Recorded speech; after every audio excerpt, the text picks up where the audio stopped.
여러분들께서 기도를 많이 해주셔서 지난 주 중에 우리 선교분과위원장 되시는 박정우 장로님과 더불어서 캄보디아 시아누쿠빌 지역을 은혜 가운데 잘 돌아보고 왔습니다. 근본에 이 지역을 방문한 목적은 우리가 5년 전에 쌈농 구미교회를 건축을 해서 잘 세웠는데 그 주변 지역에 우리가 선교의 지평을 넓힐 수는 없는지 여러 가지를 한번 살펴보고 검토하기 위해서 다녀왔습니다. 이 내용에 대해서는 앞으로 더 많이 기도하고 더 많이 준비하고 또 차차 여러분들에게 말씀을 드리기로 하겠습니다.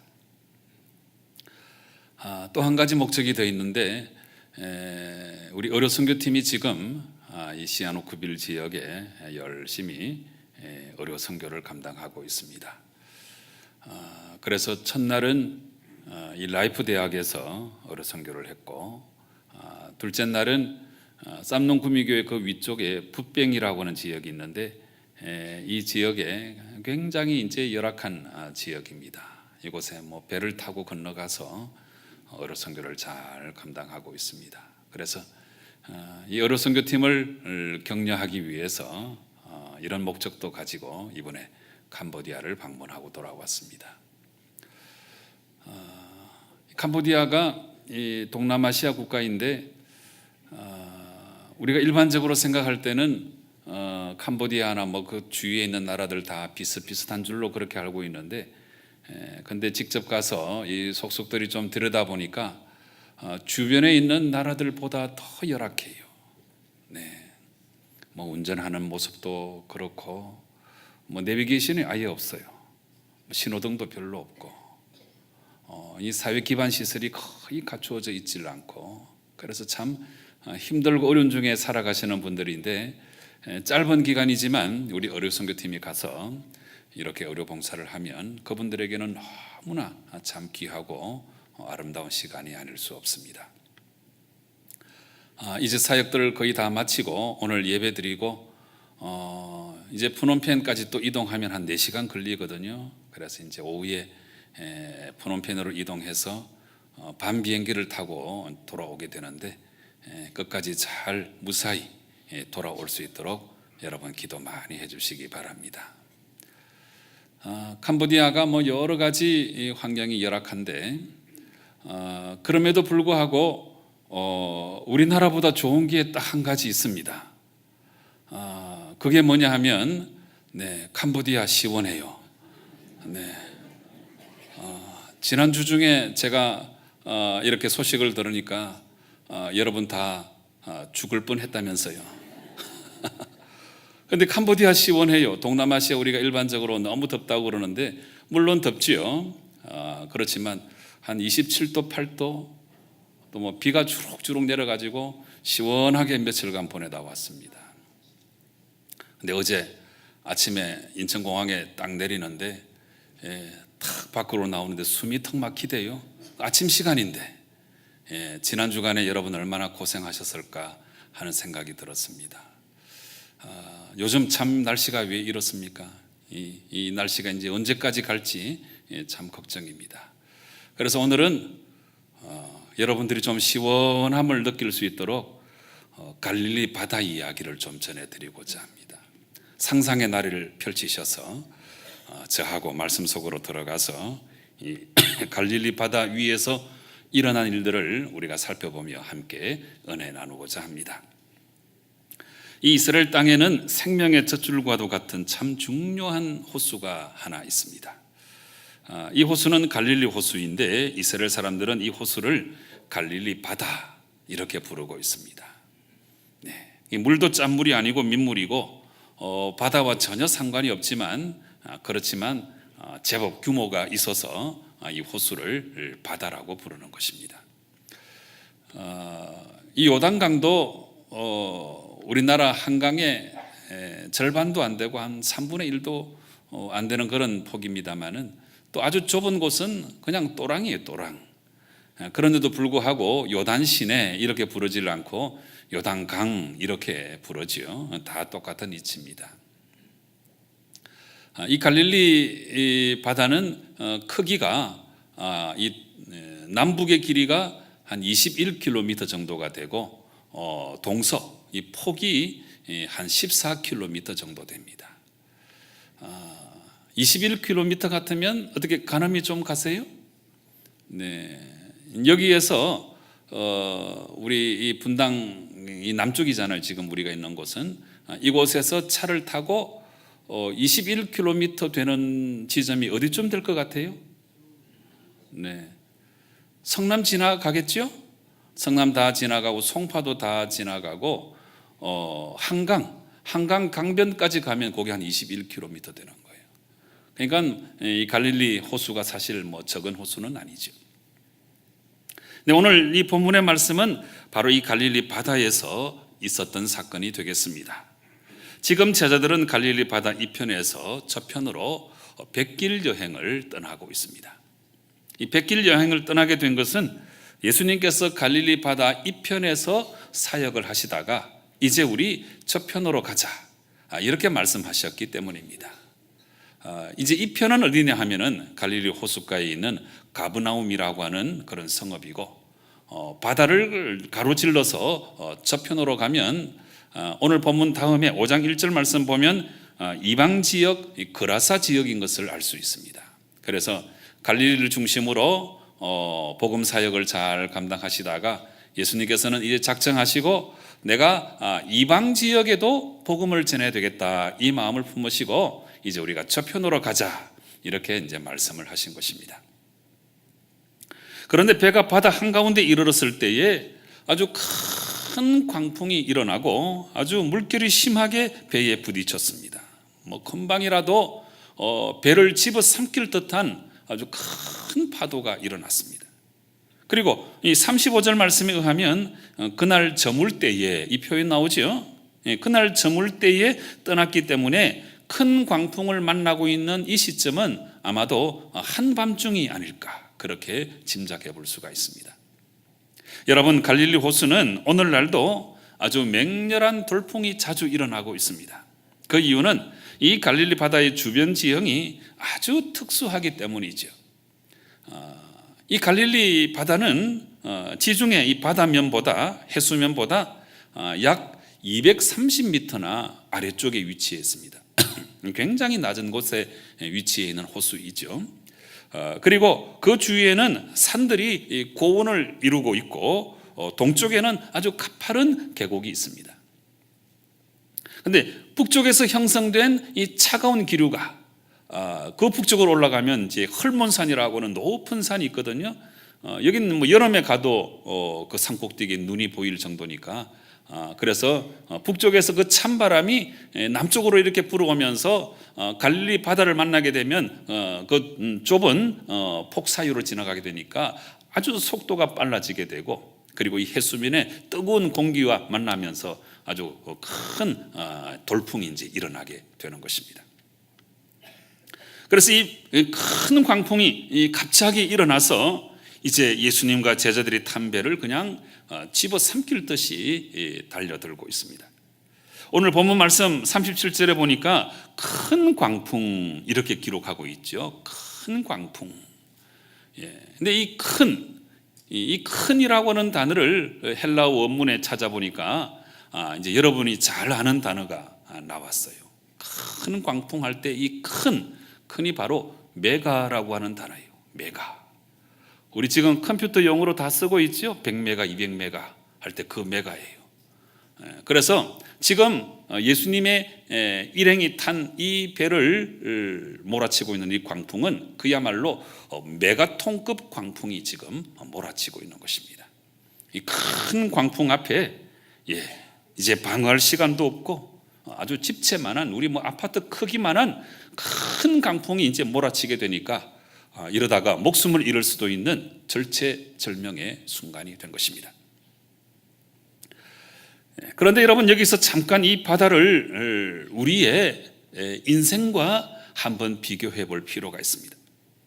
우리 인생도 이 백길 여행에 비유될 수가 있습니다. 그래서 언제 불어닥칠지 모르는 풍랑과 파도는 우리가 인생의 과정에서 겪게 되는 곤란과 또 위기를 의미한다 말할 수 있습니다. 그리고 뱃길은 또 전혀 눈에 보이지 않잖아요. 마찬가지로 이거는 또 한 치 앞을 내다볼 수 없는 우리 인생길과 너무나 닮아 있습니다.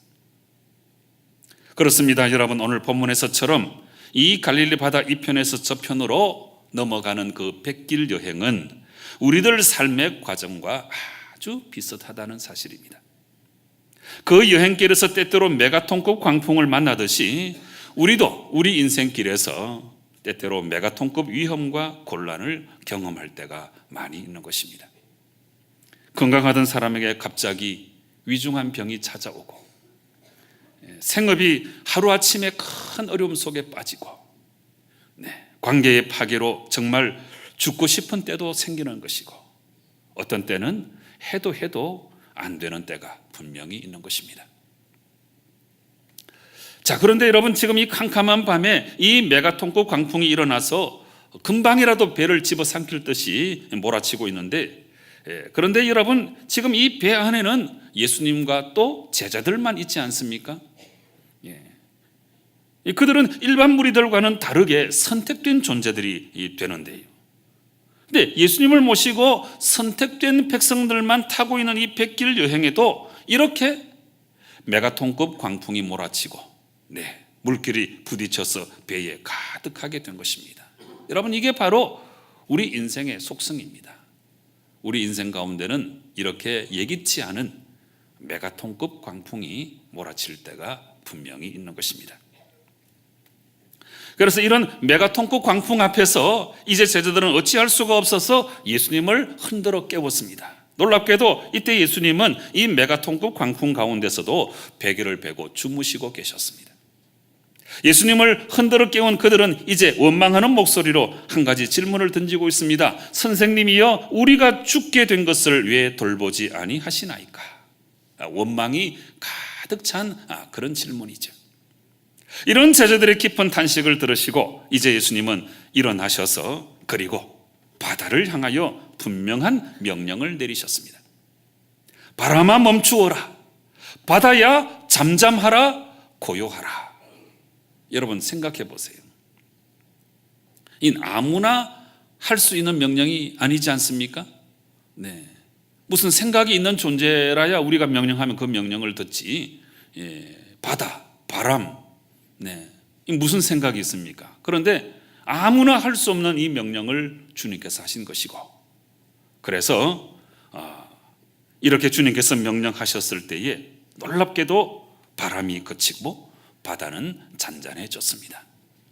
여러분, 이것은 우리 주님이 하나님의 아들이시고 올마이티 갓, 전능하신 주님이신 것을 잘 드러내고 있는 것입니다. 예수님은 이 땅에 오셔서 복음을 효과적으로 전하기 위해서 4가지의 기적을 베푸셨는데, 그것이 바로 병든 자를 고쳐주시고, 2번째 악한 귀신을 쫓아내주시고, 3번째 죽음까지도 정복하시고, 4번째 오늘 이렇게 자연까지도 다스리시는 모습을 보여주셨는데, 이 모습은 우리 주님이 바로 전능자 하나님의 아들이심을 우리에게 잘 보여주고 있는 것입니다. 이런 주님께서 명령하시니까 이제 바람은 멈추었고 바다까지도 그 명령에 순종하였습니다. 이렇게 바람을 잔잔케 하신 후에 주님은 이제 저희들에게 이렇게 반문하고 계십니다. 어찌하여 이렇게 무서워하느냐? 이 질문을 하시고 이어서 오늘 우리가 말씀을 나누는 중에 제일 중요한 표현, 이 질문을 또 이어서 하시는데요. 너희가 어찌 믿음이 없느냐? 이 질문을 하십니다. 너희가 어찌 믿음이 없느냐? 여러분이 우리 성경에 이 어찌 해당되는 헬라 말은 후포라고 하는 단어인데, 이 말의 의미는 아직도 뭐뭐 하지 않다, 이런 뜻이에요. 그래서 오늘 우리 주님의 질문, 어찌 믿음이 없느냐 하는 이 말씀은 아직도 믿음이 없느냐 하는 질문입니다. 아직도 믿음이 없느냐? 여러분, 오늘 이 시간 우리 주님의 이 질문을 여러분의 마음속에 잘 새겨 넣으시기 바랍니다. 어찌하여 아직도 믿음이 없느냐? 교회 나온 지 얼마나 되었는데, 하루 이틀도 아니고 10년, 20년, 30년, 40년이 되었는데 어찌 아직도 믿음이 없느냐. 이런저런 교회 일들을 맡아서 많은 수고를 감당하고 있지만 또 생활 속에 나아가서는 전혀 믿음대로 살지 못하는데 어찌 너희가 이렇게 믿음이 없느냐. 인생을 살아가면서 이런저런 일들을 경험하고 수많은 일들을 감당하고 있지만 정말 우리가 믿음으로 모든 것을 감당하는지 이런 것을 돌아보면 또 우리 주님께서 책망하시는 듯합니다. 어찌하여 너희 속에 믿음이 없느냐. 때때로 메가톤급 광풍을 만나면 하나님의 방법은 온데간데 없고 지극히 인간적인 방법으로 모든 것을 감당하려고 하는 우리의 모습을 바라보면 또 주님의 그 말씀이 우리 마음속에 메아리치죠. 어찌하여 아직도 믿음이 없느냐. 여러분, 사실 오늘 예수님께서 말씀하시는 이 믿음은 구원을 얻는데 필수적인 그 믿음을 말하고 있는 것은 아닙니다. 오늘 주님께서 말씀하신 이 믿음은 이미 구원을 얻은 하나님의 자녀들이 생활 속에서 하나님의 권능과 도우심을 확신하는 믿음을 말하고 있습니다. 우리가 하나님을 믿었으면 하나님이 우리의 모든 삶을 책임져 주실 줄로 이것도 확실히 믿어야 되는데, 그런데 이것을 믿지 못하고 하나님의 방법을 의지하지 아니하고 내 생각대로 내 마음대로 살아가는 이런 모습을 우리 주님께서 지적하고 계시는 거예요. 어찌하여 아직도 믿음이 없느냐. 그러면 여러분, 오늘 본문에서 주님께서 어찌하여 너희에게 이런 믿음이 없느냐 이렇게 책망하셨는데, 이 말씀을 가지고 이것을 우리의 믿음의 삶에 적용시켜 보면 우리가 한 3가지 정도의 아주 중요한 의미를 발견할 수 있습니다. 첫 번째로, 오늘 이 백길 여행에서 잔잔한 바다를 항해할 때도 있지만 캄캄한 밤에 광풍이 몰아치는 바다를 항해할 때도 있는 것처럼 우리의 삶 속에도 우리가 정상에 있을 때도 있지만 또 때때로 우리가 바닥을 경험할 때도 많이 있다는 사실입니다. 그런데 여기에서 중요한 것은 이 믿음이라고 하는 것은 우리가 정상에 있을 때뿐만 아니고 우리가 바닥에 있을 때 더욱더 필요하다는 사실을 우리가 꼭 인식하고 있어야 합니다. 내 인생에 있어서 on the top, 정상에 있을 때도 하나님이 지금의 나를 있게 만드셨다고 하는 이 확신이 필요하지만 on the bottom, 바닥에 있을 때에도 하나님은 여전히 나와 함께 하신다는 이 확신이 있어야 우리가 인생 가운데 승리할 수가 있습니다. 대단히 중요한 이야기입니다. 우리가 정상에 있든지 우리가 바닥에 있든지, 오늘 이 배 안에 예수님이 계신 것처럼 그 예수님이 나와 함께 하고 계신다는 사실을 우리가 확신하고 있어야 우리가 우리 인생을 힘있고 용기 있게 살아갈 수가 있게 되는 것입니다. 사랑하는 성도 여러분, 여러분 꼭 이 확신 가지시고 날마다 아름다운 승리의 걸음을 걸어 나가시는 성도 여러분 되시기 바랍니다. 사도 바울이 이런 고백을 했잖아요. 빌립보서 4장 12절 말씀에 나는 비천에 처할 줄도 알고 풍부에 처할 줄도 알아. 모든 일 곧 배부름과 배고픔과 풍부와 궁핍에도 처할 줄 아는 일체의 비결을 배웠노라. 이렇게 말씀하시고 이어서 13절 말씀, 내게 능력 주시는 자 안에서 내가 모든 것을 할 수 있느니라. 얼마나 중요한 말씀입니까? 여러분, 우리가 정상에 있을 때나 바닥에 있을 때나 언제 어디서나 예수님이 나와 함께 하고 계심을 확신하고 그 예수님을 의지해서 능력 주시는 자 안에서 승리의 삶을 살아가는 성도 여러분 되시기 바랍니다. 두 번째로 오늘 본문이 주시는 교훈은 예수님 말씀하시는 이런 이제 믿음이 있어야 우리가 인생을 살아갈 때 문제가 생겼을 때 그 문제를 객관화시킬 수가 있게 된다는 것입니다. 여러분, 문제가 없는 인생이 없죠. 다 이런저런 문제를 안고 살아갑니다. 그런데 이제 여기 이제 500원짜리 동전만한 문제가 있다고 한번 생각을 해보세요. 근데 이 문제를 자꾸 내 눈 가까이 갖다 대게 되면 나중에는 이 동전밖에 안 보이는 거죠. 네. 아무 다른 것을 볼 수가 없게 되는 것입니다. 그런데 이 문제를, 이 500원짜리 동전만한 문제를 멀찍이 이렇게 떼어놓고 보면 이거는 점점 작아지고 이 외에도 다른 어떤 것들이 보이게 되는 거지. 그래서 여러분, 이걸 가리켜서 문제를 객관화시키는 능력이에요. 객관화시키는 능력.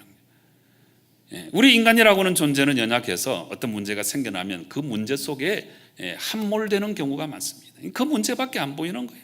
큰일 났다고 생각하는 거예요. 나는 이제 죽었다고 생각하는 거예요. 그런데 사실 가만히 생각해 보면 이 문제를 내 시각에서 자꾸 멀리 떼놓으면 떼놓을수록 이 문제뿐만 아니고 다른 것도 우리가 볼 수 있게 되잖아요. 바로 이것을 가리켜서 문제를 객관화시키는 능력이라고 할 수 있는데, 이 문제를 객관화시킬 수 있는 능력이 바로 믿음으로 말미암는 거예요. 믿음이 있으면 하나님의 뜻이 있겠지, 하나님이 알아서 하시겠지, 결국에는 나로 하여금 승리하게 만들어 주시겠지, 이게 이제 믿음이잖아요. 이제 이런 믿음을 가지면 이 문제를 멀찍이 떼어놓고 문제를 객관화시킬 수 있는 능력이 생기는 것이고, 그렇게 되면 하나님의 방법으로 그 문제를 우리가 얼마든지 관찰하고 승리할 수가 있게 되는 것입니다. 오늘 예수님 말씀하시는 이 믿음을 여러분도 꼭 가지셔서 문제를 객관화하시고 하나님의 방법으로 승리하시는 성도 여러분 꼭 되시기를 바랍니다. 한 가지만 더 말씀드리면, 오늘 주님의 질문, 어찌하여 믿음이 없느냐 하는 이 말씀 속에 주님 말씀하시는 이 믿음이 뭐냐? 이 믿음은 내가 문제보다 더 커지는 것을 말해요. 문제보다 더 커지는 것. 믿음은 관계의 개념이라고 제가 여러 번 말씀드렸죠. 여러 번 말씀드렸다고 해서 들었던 말씀이라고 질린다고 그렇게 제껴놓지 마시고, 중요하니까 자주 말씀드리는 거예요. 믿음은 소유의 개념이 아니고 관계의 개념이에요. 지금 내가 주님과 어떤 관계 속에 있느냐, 이게 이제 믿음이에요, 사실은. 그래서 그 믿음의 출발점이라고 하는 것은 주님과 사귀는 거예요. 주님과 교제하는 것, 주님과의 1대1의 관계. 제가 한 달 전에도 주님이 내 안에 내가 주님 안에 이런 제목으로 설교한 바가 있죠. 포도나무 비유 가지고 가지가 열매를 맺어야 되는데 나무에 붙어 있지 아니하면 열매를 맺을 수 없어요. 가지가 열매를 맺는 가장 좋은 방법은 나무에 붙어 있는 거죠. 나무에 붙어 있는 것, 이것 자체가 바로 주님과의 1대1의 관계, 주님과 사귀는 것, 주님과 교제하는 거예요. 근데 우리가 주님과 이렇게 교제하고 기도와 말씀과 찬양으로 늘 묵상하고 주님과 교제할 때 이 묵상이 왜 그토록 중요하냐 하면, 우리가 이 묵상을 통하여서 주님의 생각을 자꾸 나의 생각으로 가져오는 거예요. 세상적인 생각, 교만한 생각, 죄악된 생각, 이런 생각들을 자꾸 뽑아내고 주님의 생각, 주님의 뜻, 주님의 의지를 자꾸 나에게로 가져오는 거예요. 이런 사람이 이제 자꾸 성장하겠죠. 성경을 100번, 1000번 읽은들 이런 작업이 없다고 하면 그게 무슨 의미가 있겠습니까? 성경 말씀을 읽는 것도 그러고 기도하는 것도 그러고 다 우리의 생각을 끄집어내고 세상의 방법을 끄집어내고 주님의 생각, 주님의 뜻, 주님의 의지를 내 마음속에 심는 거예요.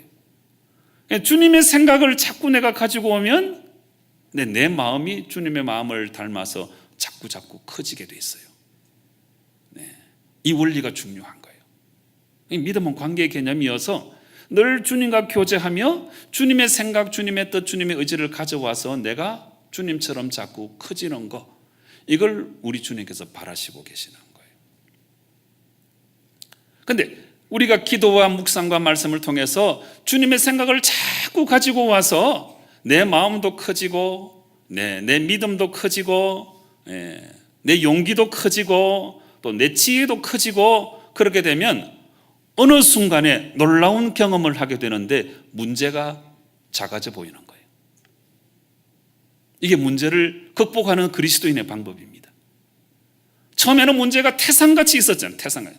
도저히 넘을 수 없는 태산과 같은 문제가 있다고 할지라도 우리가 기도하고 묵상하고 주님과 관계를 갖는 동안에 그 주님의 생각을 자꾸 빌려오니까 내가 자꾸 커지게 되는 거잖아요. 자꾸 커지게 되면 그렇게 컸던 태산 같은 문제가 이 주먹만한 돌같이 되는 거예요. 그러면 건너가면 되는 거예요. 넘어가면 되는 거예요. 이게 그리스도인의 삶의 방식입니다. 사랑하는 성도 여러분, 오늘 제자들이 탄 배가 이 백길 여행 중에 메가톤급 광풍을 만났습니다. 캄캄한 밤에 바다는 흉흉하고 거친 파도는 금방이라도 배를 집어삼킬 듯이 휘몰아치고 있습니다. 여러분, 우리도 우리 인생길에서 힘들고 어려운 풍랑을 만날 수가 있습니다. 그 모든 것들은 다 우리들 힘으로는 어쩔 수가 없는 그런 것들이 참 많죠. 이게 바로 우리 인생입니다. 그런데 여러분, 오늘 본문에 주님은 바람을 향하여 명령을 내리셨습니다. 바람아 잠잠하라, 바다야 고요하라. 그랬더니 바람은 곧 주님의 말씀에 순종하였고 바다는 아주 잔잔해졌습니다. 사랑하는 성도 여러분, 이렇게 우리 주님은 우리의 어떤 문제도, 이 메가톤급 광풍과 같은 문제도 진실로 우리 주님께서는 잠잠케 하실 수 있는 분이심을 분명히 믿으시기 바랍니다.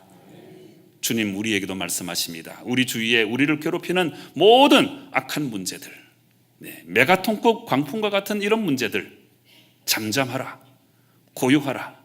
우리 주님이 한 말씀만 하시면 다 잠잠하고 고요하게 되는 줄로 믿으시기 바랍니다. 문제는 우리의 믿음입니다. 어찌하여 아직도 믿음이 없느냐? 이제부터 모든 것을 감당할 때마다 주님께서 나의 모든 삶 속에 잔잔함, 고요함을 허락해 주실 줄로 믿고 그 주님을 깊이 신뢰하고 의지하고 믿어서 날마다 인생 가운데 승리하시는 성도 여러분 꼭 되시기를 주님 이름으로 축원합니다. 기도하시겠습니다. 아버지 하나님 감사합니다. 우리에게 믿음 주신 것 너무너무 감사합니다. 그렇지만 때때로 우리의 마음이 너무 약해져서 우리 하나님 끝까지 우리를 돌보시고 책임져 주시는 것을 잊어버리고 나약한 모습으로 문제 속에 함몰될 때가 너무나 많습니다. 아버지 하나님, 그러나 이 시간 바다까지도 잠잠케 하시고 바람도 고요하게 하시는 우리 주님의 권능을 우리가 확실히 믿어서 그 믿음 가지고 날마다 승리의 걸음을 걸어나가는 저희들 되게 역사하여 주시옵소서. 예수님의 이름으로 기도드리옵나이다. 아멘.